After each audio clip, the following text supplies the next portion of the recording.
Hi everyone, this is Mr. Kong again. Now I'm going to go through the 2021 chemistry practical paper. So again, if you have your worksheet with you, you should take it out and you can refer to your answers as well as the various ticks to see where you were awarded marks and why you were not in some situations. The very first part of this whole paper is they start off with this particular compound which contains two cations as well as one anion. And you're supposed to perform a heating task right at the beginning and to record down the various observations that you may see.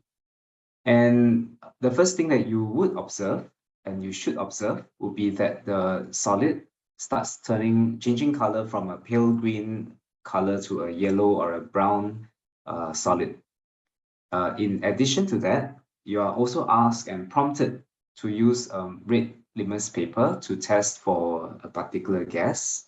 You will know that this gas, when you are told that you're using a red litmus paper, you're going to be testing for ammonia gas, and therefore you should also identify the gas correctly, that ammonia is present. Then the next part might not be that visible, but some of you would have observed that there were some colorless droplets at the side of the test tube. And if you do see that, do record it down. And finally, after you cool it, you would observe that there was like a white-brown mixture that remained in the test tube. So these were the various kinds of observations that were expected in this very first part. Now, the next few parts would be the QA portion. Altogether, there were 5 tests. The first test involves the use of your hydrogen peroxide. And again, there is that phrase there that says that you should test and identify any gases involved. So the very first test, which involves your hydrogen peroxide, this is a redox reaction. It is a very clear indication that there is a redox reaction taking place, and therefore many times there will be oxygen gas that should be given off as well as tested for. So altogether, you will be able to see a few of these observations here. And again, since you have to identify the gas that was given off, you should write down very clearly that oxygen gas was present. The next test involves a cations test. And here you are going to be adding your aqueous sodium hydroxide until in excess. And again, you can refer to your QA notes provided to write down the various observations in its entirety. So in this case, you have to have 2 portions. Number 1, the color of the precipitate, and number 2, whether it is soluble or insoluble in excess aqueous sodium hydroxide. Now, you shouldn't be writing green solution because you know that green solution is not an observation associated with your cations test. It is always about the color of the precipitate as well as the solubility. Now, test number 3, again, you are supposed to be able to know that this cations test is very special because of the phrase warm the mixture gently. Now, this is special because it is the telltale sign that ammonium ion is present, and therefore, if you perform this test correctly, you will obtain your pungent gas, which will be able to turn your red litmus paper blue. Again, since you already know that this is ammonia gas, therefore you should write explicitly that there is NH3 present. Now, test number 4 again is another cations test, but this cations test is based on the solution from test 1. And then you realize that instead of a green precipitate, now you have a reddish brown precipitate. And this change in the color tells you that there is some redox reaction taking place. And from the cation, you know that Fe3 plus, from the reddish brown precipitate, you know that there is Fe3 plus. Therefore, the oxidation involves your iron 2 becoming iron 3 ions. Okay, finally, we have the sulfate test for test 5, where you are adding your aqueous barium nitrate. Now, again, this particular test only requires you to write down the color of the precipitate, if any, and there is no need to test for excess, whether it's soluble or insoluble in excess. So therefore, don't need to write that portion there, okay? This 3 words should be found in your qualitative analysis notes as well. So therefore, just write them down in a very simple and concise manner. Now, in this yellow box here, altogether there are about 12 points, 12 observations, and therefore I've given you an indication of how I've awarded the marks. Altogether, there were 5 marks for this part, and therefore, based on the number of ticks that you have, you can roughly gauge the number of marks that you will get. The deduction for part 2 will be that you have your cations Fe2 plus NH4 plus, and the anion is SO4 2 minus. So again, always read the question carefully. The question did mention that there are altogether 3 ions. And finally, for this last part, the type of reaction that occurred in test 1 is none other than your redox reaction. And you know this because of the presence of your H2O2, which caused your iron 2 ions to form the reddish brown compound, which means that your iron 3 ions are present. Now, question 2, your titration question. Again, the table, I've already explained this at length, and I will not belabor the point. Again, headings as well as the decimal places to be adhered to. Your marks are always awarded as in accordance to these few points here. And accuracy, again, it might not be the easiest to obtain, but at least you get 3 out of 5. It will be a good majority of marks there, okay? Now for part 2, this is your simple calculation of the average volume. Again, you need to show clear working. So this is another mark that is always associated with titration. And it is also a very easy mark to get. So always put in the clear working to get this 1 mark. And part B, part 1, I need to bring this piece of information back here again because you might have missed it. Under the instructions, there is this sentence that says P is this particular concentration of thiosulfate ions. So in B part 1, you're supposed to calculate the number of moles of the ions present in your average volume of P, which is, for my value, it was 22.40. So you use this volume and the concentration to calculate number of moles. So again, this is a relatively easy calculation to perform. Round off your answer to 3SF. And part 2 is perhaps a little bit more challenging because you need to look at the mole ratio. So the mole ratio will be involving the equations that are found on page 4 of the question worksheet. And if you reduce it to the simplest terms, it will be 1:1. So therefore, the number of moles in your copper 2 plus of copper 2 plus in 25 cm³ of Q, 1:1. So therefore, it is 0.002688 mole. And the question requires you to find the number of moles in 1 dm³. So therefore, 25 cm³ is 0.002688. So 1 dm³ will be that number of moles multiplied by 1000 divided by 25.0. So that will give us a value of about 0.108 mole. Then, using that answer, okay, to calculate the mass of copper, we will have to do a simple calculation again. Now, this calculation will be taking the value from the previous part multiplied by the AR, which is given in this case 64. And this will give us a mass of 6.88 grams. Now this mass will be the mass of copper. And remember the brass screw contains is an alloy, and therefore it contains copper and something else. So to be able to get this concept right, you have to have some background knowledge of what alloys are.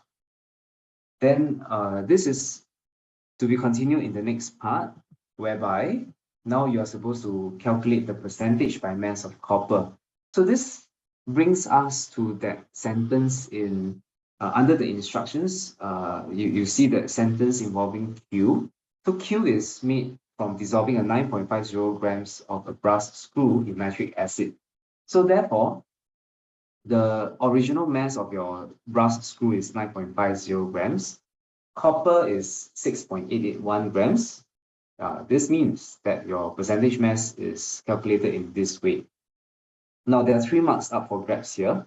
So the first mark will be given when you are able to use the correct values and put them in that mathematical equation, and of course, to multiply it by 100%.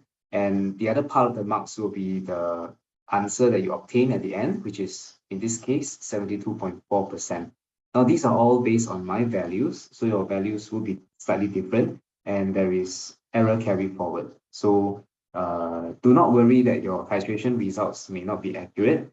Marks are always added based on your own titration volumes. So don't worry too much about the accuracy there, okay? So I think really the important thing is to read the question very, very thoroughly. And you know that all the pieces of, all the various clues are all scattered everywhere. And you have to really process the information in that very tight 1 hour and 50 minutes. Part C, again, you have this kind of a question where you're asked to comment on how this particular scenario will affect your value and your result. So you need to talk about how it will be, whether it's higher or a lower value. The reason is because your copper 2 ions, not all of them will have reacted with your iodide ions, and this resulted in the a smaller number of moles of iodine produced. And then, therefore, you will have a smaller volume of P during your titration, and this leads to your lower calculated value. Okay, so this is quite a lot of a novel situation where you have to really process and understand within this short span of time. Now, number three, we have your planning task. And this planning task is 3 marks, a relatively short task. The aim is to prepare your a particular concentration of hydrochloric acid. And you are also given that the original acid has a concentration of 36.5 grams per mole, grams per dm cube. Now this should be, you should be familiar that the MR of your HCl is also 36.5. So therefore, if you do the conversion, your concentration of the original acid is actually 1 mole per dm cube. So this, I hope you can tell that, this is really essentially a question about dilution, where you start off with 1 mole per dm cube, and you have to get a particular volume of 0.100 mole per dm cube. So that's a dilution of a factor of 10.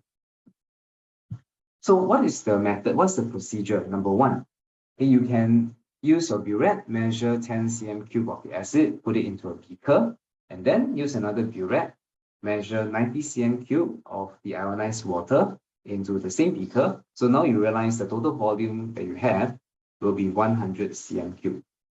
And of course, the concentration, it has been reduced to 1/10 of the original concentration, which is now 0.100 mole per dm cube. The things that I've underlined here tells you that you have to really use the right apparatus. According to the Cambridge report, these students were penalized for not using the appropriate materials. Therefore, if they did not use the burette, they were penalized because the burette is the most accurate apparatus that you can use. You shouldn't be using your measuring cylinder because it is not as accurate as a burette. Okay, moving on.